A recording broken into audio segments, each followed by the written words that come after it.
I was closed-minded individual.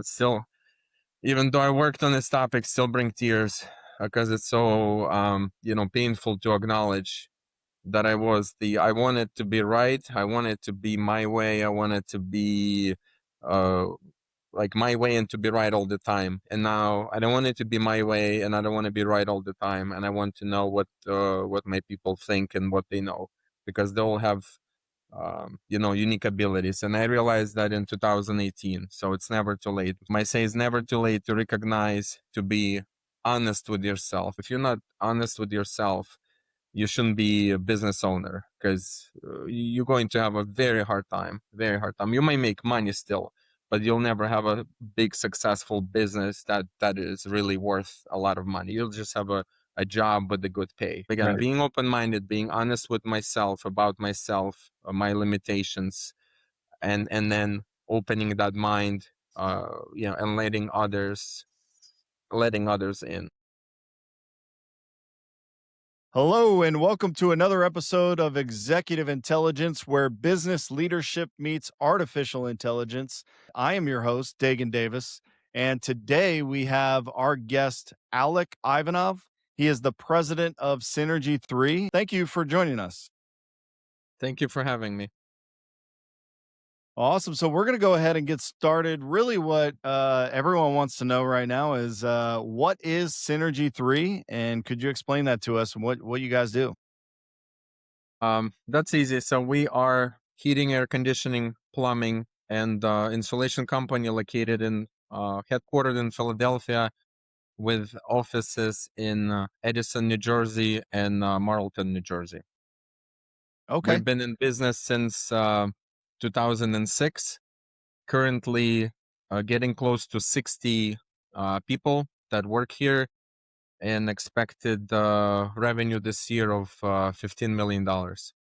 Wow. So you worked your way up over the years. That's awesome. Correct. Yes, we having a big jump from my previous podcasts that are available, where I'm being framed as a $8 million business owner. Now I should be reframed as $15 million business owner. And how long ago was that? Well, in the last 2 years is really a year and a half is a rapid growth that we experiencing, and I think now we're like in the hyper growth stage. We're adding 6 people this week, so I think maybe by the end of the year it'll be 100. uh we'll see.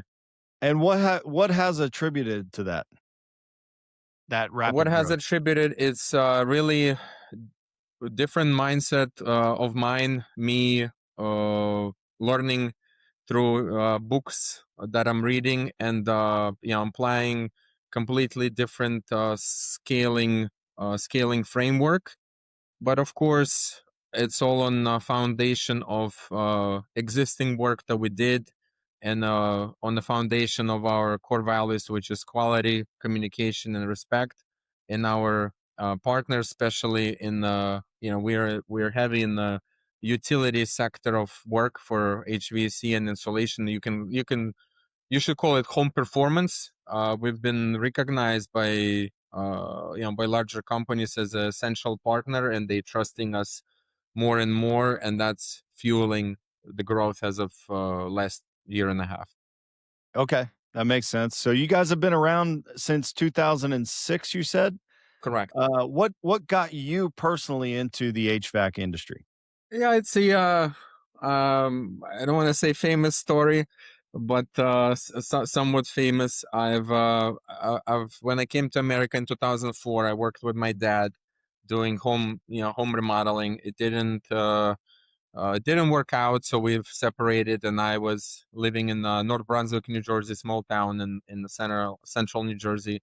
Didn't know anybody, so I went to one of the customers that we had, this Jewish lady. I hope she seeing it somewhere, and her name was Ruti. And I asked her, I said, "What should I do?" Because I saw she was very wise, and I thought she might knew somebody. And basically, she said, "You have 2 routes. Route one, you go to the Russian food store." I'm from Ukraine originally, but it is just we've been labeled as Russians. and you be a loader. You can get paid $12 an hour. You have a lot of hours, but there's really no growth for you. Or you can go do a HVAC. She's like, I know a guy named Igor. He's hiring, and that was what's HVAC, and and that's the story. So I chose to be a HVC helper for $8 an hour. I was hired because I had a car, or I was getting a car. Actually, I didn't have a car. I sold him on me getting a car, and he asked me to drive a senior technician that had multiple DUIs and couldn't drive himself. So I was basically a chauffeur for the guy Okay. with multiple DUIs, and that's what gave me the start in the industry. But I've been prepping for this. I've been entrepreneur since really childhood, and even in school, I was starting small businesses. Selling candies. I was competing with the lunch lady. Actually, the lunch lady had to go and complain to the principal because I was selling candies, and I was shut down by the principal, of course, because it was somewhat illegal. But I felt that I was entrepreneur since childhood, and now I realize it didn't really matter what the industry I just got, because for those who come to America, it's a survival game. You have to survive, and it didn't matter to me what it was. I needed a job. I need to pay my bills, and then from there, my entrepreneurship heart is took over, and I was able to do what I did today. Yeah, so you learn the trade, working for another business, and then what really when did you feel that you were comfortable enough to break away and start your own thing? Actually, I had a stint at Wawa, also part of my biography and stories, and I realized that I was treated as a number, and no matter how hard I worked, it didn't matter. I was working on the third shift for 7.75, so minimum wage was still 7.25, and they were only paying 50 cents more for the third shift, and didn't matter how hard I work, it didn't matter. So I told myself, if I'll ever have the company, it will matter how hard people working, and they should be recognized when they're working hard. And then also working for a company called Thermal Design, and I asked the gentleman, okay, like, I see this guy like looks like a senior tech, how much is he making? And they told me he's making 15. And I was like, so how long has he been working here? 5 years. And I said, so I need to wait for 5 years to be making $15 an hour? They said yes. And pretty much right there, I said, I quit, and I went back to be a subcontractor for that company. And this is how it's really started. Is also, I was just curious, what should I do as a person to earn like X amount? Okay, I should do this, and then when I get to that level, I would think, okay, what should I do now to earn this amount of money in a day? And the curiosity drove me to become a business owner, pretty much. Okay. Great. So, from 2006 until today, where has Synergy 3 evolved? In what areas have you guys evolved other than just the rapid growth and hiring more employees? Uh, Definitely, since the podcast is about this technology. Technology took over, and unfortunately, I call these uh, owners of businesses dinosaurs. They still do work on paper. I recently had to talk with someone, and they said, well, we don't like digital. And I was like, okay, we are in the AI world, and you're still not even digital, right? So they're still analog. They like analog because they're afraid of change. I was always the champion of change myself personally, and indulging this on my people, saying, you have to change. Sometimes it was pushy, ineffective, but it was the desire of mine to make them better, because I understand that I need it. I need better team. Not that they were not good team, but I need to go next, to the next. You need to get better, because I came from sports. I grew up pretty much at the track and field stadium, so that's all I knew: how to get better, compete, how to get better. So the biggest changes occurred when we got the Oracle NetSuite. Everyone was on Service Titan. We tried, we didn't like it, and we didn't like it because it was not customizable to our unique business. And like, this is now a saying of mine, is that I I want their software to work for my business. I don't want my business to be fit in their software. So if you're giving me a software that is not doesn't fit in my business, I'm not going to change my business to fit in your software. And that was the issue with the Service Titan. So we signed up with Oracle NetSuite in 2020. So COVID, in a sense, was the also catalyst. It really was the hard stop for us because we were shut down because of our government contracts. Even though we were essential business, we were told do not go. People had active gas leaks. They had no heat. We were told do not go. You cannot go. So 3 months we weren't working at all. But in these 3 months, I had time to stop and think, and make decisions and make moves that really laid the foundation. We've rehabbed the office completely. We created our training lab, which existed in the warehouse. Then we made an official big training space. And we signed up with Oracle NetSuite because we understood that we need the technology that is fully customizable.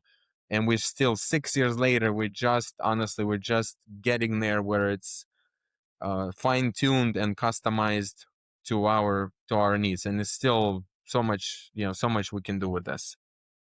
Yeah, that's really important to be able to take on new technologies, especially in this day and age. I mean, the theme of the show with artificial intelligence and everything, it gets really important as a business owner, as an entrepreneur, to be open to those things. And so it's unfortunate to say, but the people that are cut off from that or don't want to get involved in that, they will fall behind, and this time they will. In the past you can get away with it.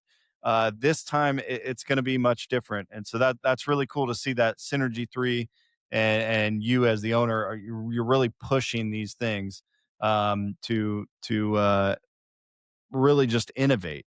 So, other than technology and building, the technology to really custom fit your business, what has been?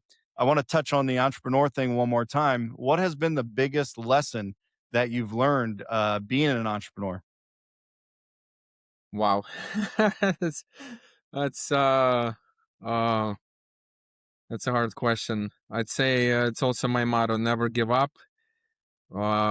Believe in yourself, but also be very open-minded. um, like, I got lucky, realizing that at the right time, that like, I was closed-minded individual. It's still, even though I worked on this topic, still bring tears because it's so painful to acknowledge that I wanted to be right. I wanted to be my way. I wanted to be uh like my way and to be right all the time. And now I don't want it to be my way, and I don't want to be right all the time. And I want to know what my people think and what they know, because they all have unique abilities. And I realized that in 2018. So it's never too late. So my say is never too late to recognize, to be honest with yourself. You have to be, I say all the time, if you're not honest with yourself, you shouldn't be a business owner, because you're going to have a very hard time. You might make money still, but you'll never have a big successful business that is really worth a lot of money. You'll just have a job with a good pay. So, again, being open-minded, being honest with myself about myself, my limitations, and then opening that mind, and letting others in. Yeah, so really self reflection, and then changing that mindset to Yes, work for others as well. yes, yes. And then Awesome. and after that, I changed to uh leading by example and teaching that way, and not telling. Like, I would come in at lunchtime and say, why are you eating that? And the person would look at me and said, don't you know rice is bad? and you're eating fried rice, and I give them a freaking lecture on what is a fried rice. And now you like to eat rice all you want. I'm just gonna eat the same effing salad every day. My accountant once said, "You do you realize you eat the same salad for 90 days?" I said, "Yeah, you're probably right. I just don't even, I don't even pay attention. But now I lead by example, just doing what I'm doing, and then if you like, you'll pick up on it. You'll ask questions. If not, I do what I do, and they do what they do, and I'm okay with that. So that's also been the biggest change. Yeah, I like that, and that kinda segues into culture, right? So, if you're doing that, you're setting the pace of the culture in your company, and so how important is the culture in your company? I know you've touched on that at the very start of the episode, but if we wanna go back to that, when people are working for you and you're setting this company culture, what is your take on how to set that culture?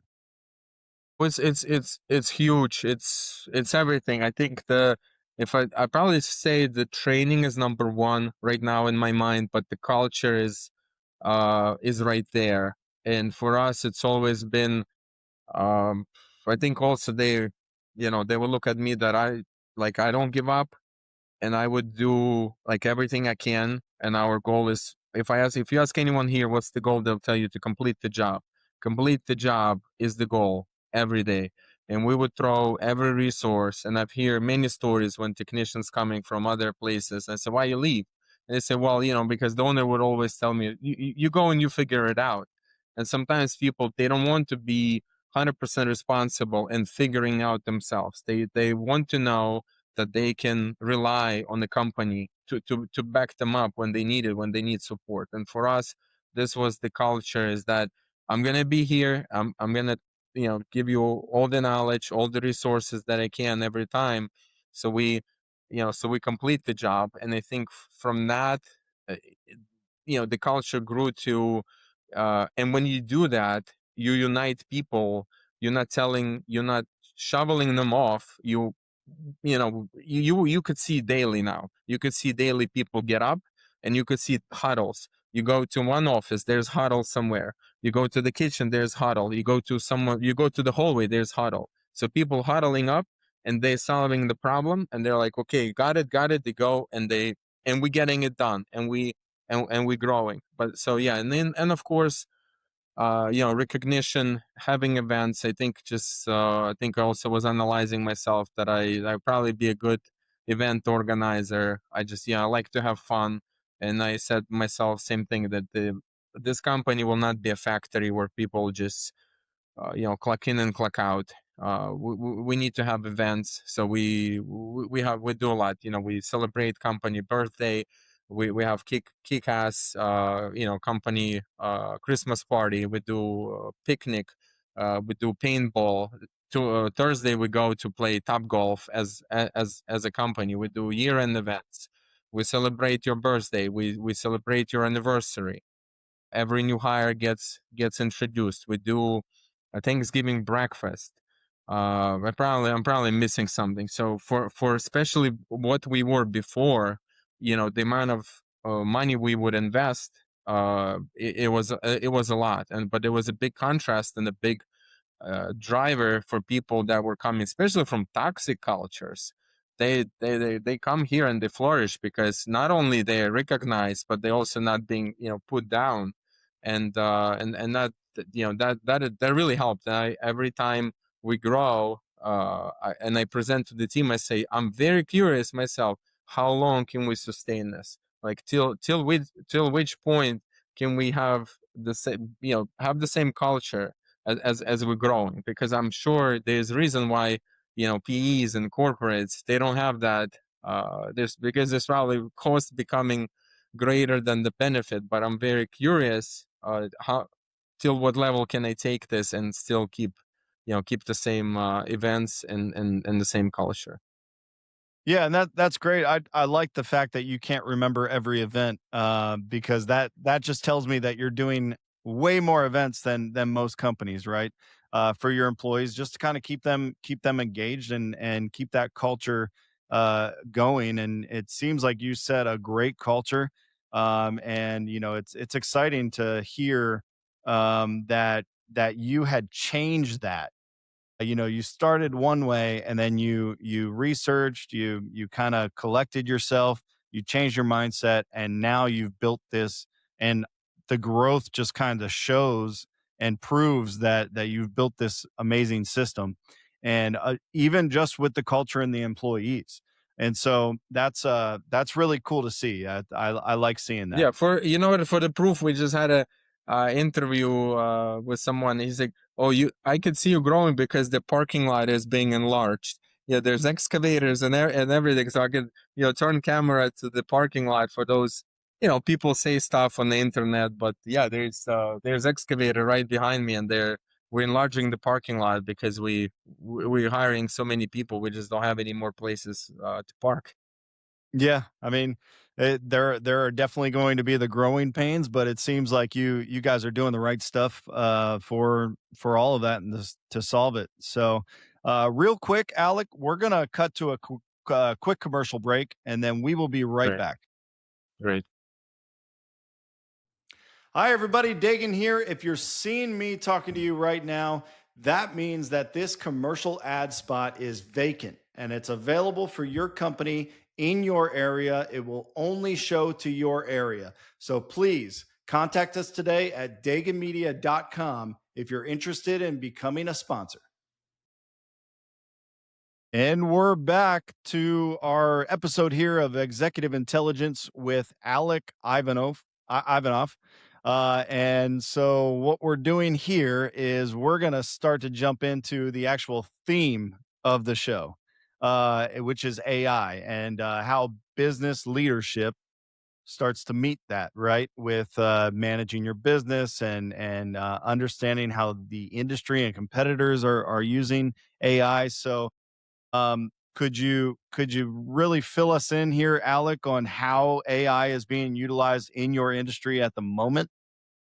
Yes, I can talk specifically about us because I believe there's for those who are in the HVC industry, the big players such as and I'll mention Rilla. They're known, right? It's the device that helps service technicians or comfort advisors with salespeople to sell better.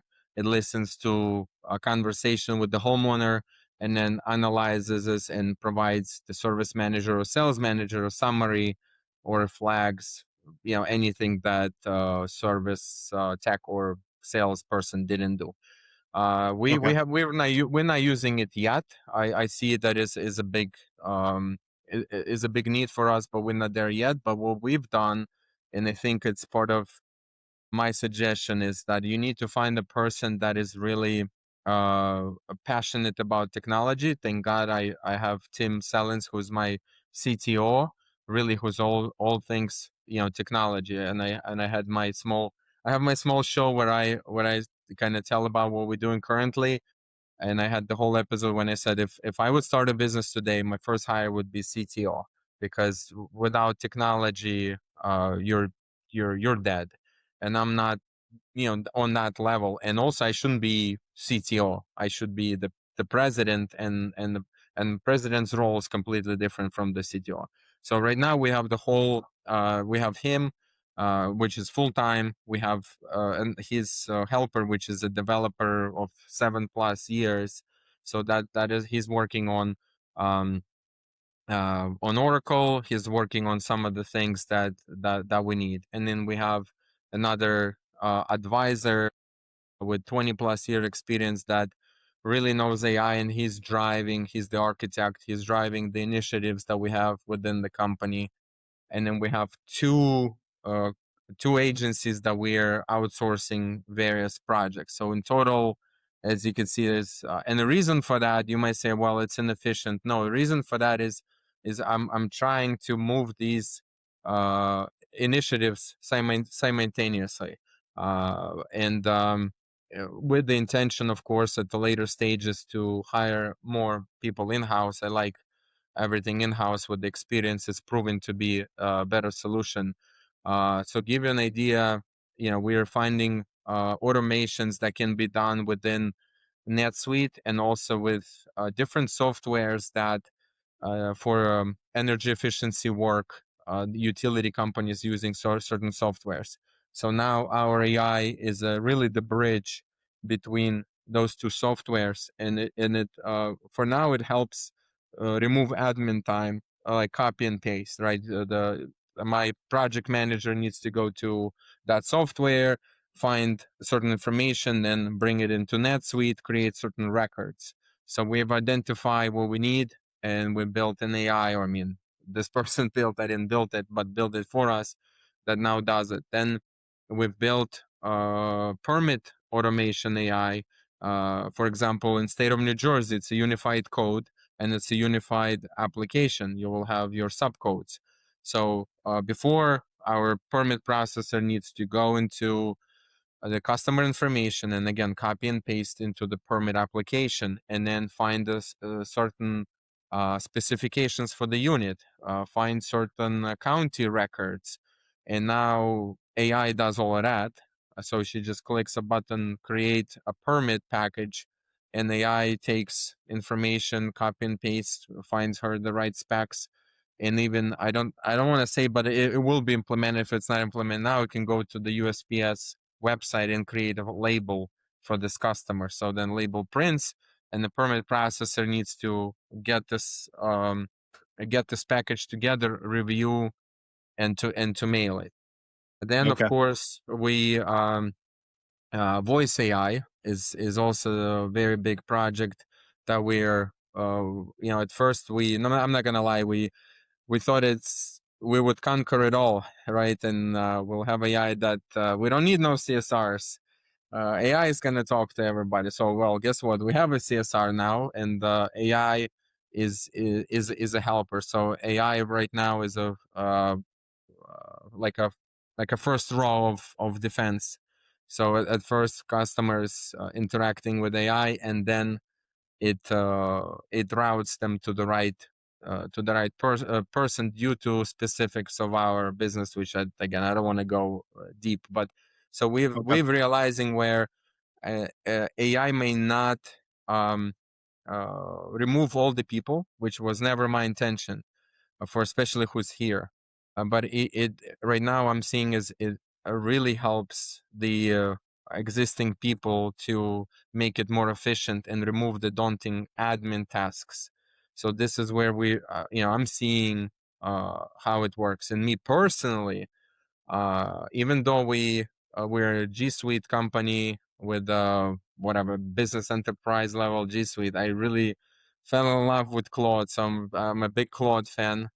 Sorry, Gemini, and sorry, Sergey Brin and Google. I mean, we still give them enough money, but Claude is really my second brain, and is the driver behind the change with the complex planning, and then taking that planning and making it easier, making it digestive, making it presentation. I would think, like, I would have to tackle PowerPoint now. In a matter of minutes, it creates a perfect PowerPoint branded.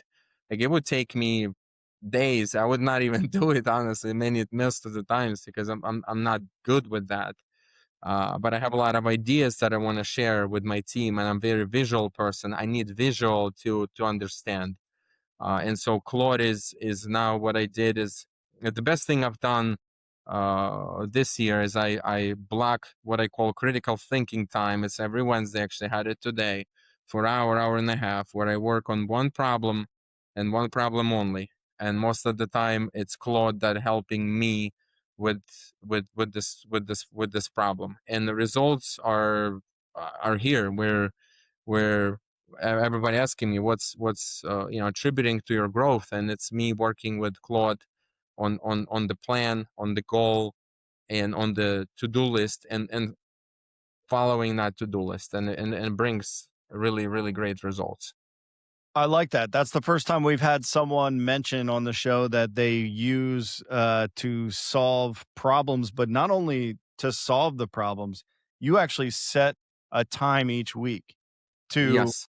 tackle a specific problem. And there's always problems, right? You're always going to have a problem that you can work on. Yes. But that's really cool that you're solving those problems. You're utilizing the AI to speed that up, but you're also giving yourself that time on the calendar. Yeah, and you know I what's like that. great? What's great is, unfortunately, probably be my one of the next episodes, is that the business consultants are going to die. Honestly, they're going to die because I would probably pay for this report thousands of dollars to some agency or to some guru.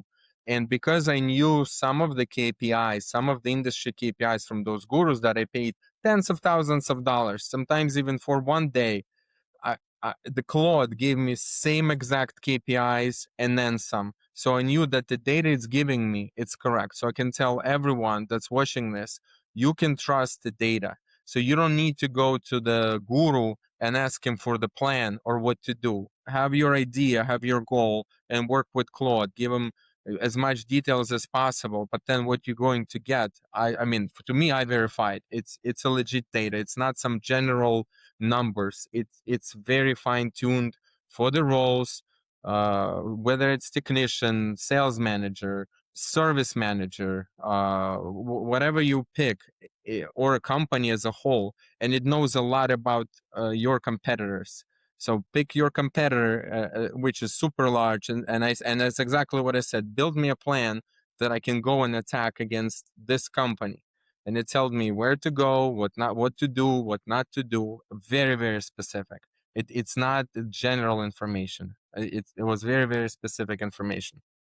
Yeah, that's great. And I'm glad we had you on the episode because, it really detailed of, how much you guys are actually utilizing AI right now. And that attributes to your growth, like you said, that attributes to being able to hire more people. So I think a lot of the time people look at AI as, well, this is going to take jobs, but no, in reality, it can make more jobs by solving these problems and opening up more positions.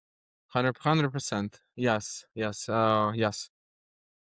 Yeah, so that's great to learn about everything that you guys are doing in AI. We're gonna start wrapping up the episode, but what I really want to get to is every guest that I have on the show, I give them a time at the end to be able to put anything out there in the world, whether it's something motivational, something promotional, whatever you feel is should be out there in the world. You can do that right now. Yeah, I can do promotional, but I won't. I think because I want to be different from everybody. I have something to promote, but I'd say that's what I'm saying recently to my people. I say invest in yourself. Start with yourself. People come to me and ask, where should I invest? Is it stocks? Is it real estate? And yeah, might sound like like a smart ass, but I say invest in yourself because you're your biggest asset, and you need to start with your health. I probably more. I'm waiting till I be invited for biohackers podcast because I'm biohacker first and businessman second, but I realize I need that because I need to be top performer every day. I cannot be performer only on Monday or Friday. I need to be top performing every day in here and in here and physically. So you need all three. You need a heart, you need brain, and you need your body. And for that, you do need to invest in yourself, and it's not the afterthought. And for me, it was completely changing my schedule, and really say, okay, if I need to exercise on this time, then that's what I'm gonna do. Yes, I might not be in the office on this time, but it's okay because then when I'm here, I have the energy, I have the stamina, I have mental capacity and physical capacity to to perform. I just had a 2.5 hour interview where I talked a lot, and I literally had something to eat, and I came here and I'm very engaged, I'm very energized, and after that we're gonna do another shooting. I have Joe standing right next to me. We're gonna film our episode, and I can only do that if I seriously invest in myself. I work with a therapist that concentrates on trauma, and I do work with a business coach that is also personal, but with the degree of concentration on business. Again, I exercise 4 or 5 times a week.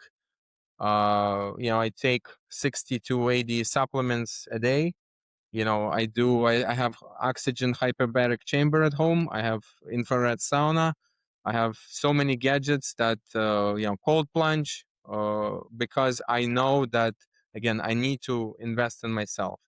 And that's what I would recommend to anyone. If you're serious about a business and growing your business, fix yourself first, because I was fixing others before I fixed myself. And once I start working on myself and not looking at others and looking on myself first, this is where real change occur. And it's 8 years later, and it's still happening, and it's still more to do. So it's never ending as the growth of the company. If you're on the right track, you could be 100, there could be a $200 million company. And there's been, cases in America where now there's $250 million HVC companies, probably more, which I don't know about. So 100 million, which is our goal, is not even the craziest goal, out there. But I know, as a business owner, you can only get there if you just look inward first. So that would be my, motivational spiel, for anyone that is listening. Awesome. Well, yeah, thank you for that. That's very, very good advice. An entrepreneur myself, and you hit the nail right on the head. So honestly, I don't even want to add anything to it because that was so well said. Um, so yeah, that'll be it for our episode. Alec, thank you very much for Thank you. joining us Thank you, today. Dagen. Yeah, thank you very much. Yeah, we appreciate it, and we'll see you guys next time on the next episode of Executive Intelligence. Hi, everybody. Dagen here. If you're seeing me talking to you right now, that means that this commercial ad spot is vacant and it's available for your company in your area. It will only show to your area. So please contact us today at dagenmedia.com if you're interested in becoming a sponsor.